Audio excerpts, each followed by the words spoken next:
রোহিত শর্মাকে বিশ্রাম দিয়ে সিডনি টেস্টের নেতৃত্ব তুলে দেওয়া হয়েছিল জাসপ্রীত বুমরার কাঁধে।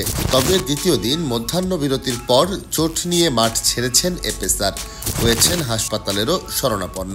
তাতে দুশ্চিন্তা বেড়েছে ভারতীয় শিবিরে।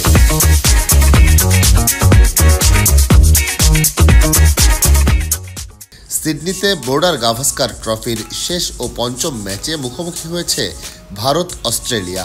প্রথম দিন ব্যাটারদের ব্যর্থতায় ১৮৫ রানে অল আউট হলেও দ্বিতীয় দিনে বোলাররা চমক দেখিয়ে দলকে ৪ রানের লিড এনে দিয়েছে।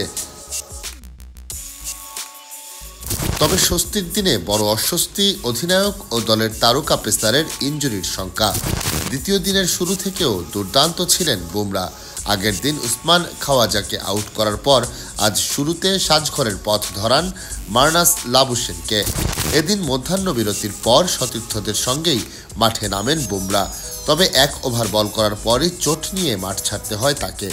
বুমরা কোথায় এবং কিভাবে চোট পেয়েছেন তা জানা যায়নি।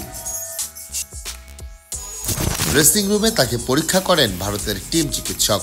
তারপর চোটের জায়গায় স্ক্যান করানোর জন্য তাকে সিডনির একটি হাসপাতালে নিয়ে যাওয়া হয়।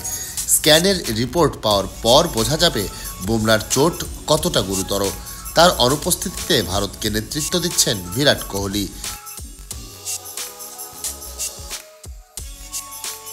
বুমরা মাঠ ছাড়লেও তার অনুপস্থিতি টের পেতে দেননি মোহাম্মদ সিরাজ, প্রসিদ্ধ কৃষ্ণা ও নীতিশ কুমার রেড্ডি।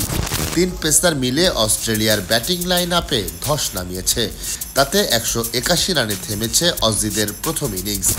২-১ ব্যবধানে পিছিয়ে থাকা ভারত সিরিজে সমতায় ফিরতে সিডনিতে নিজেদের দ্বিতীয় ইনিংসে ব্যাট করছে।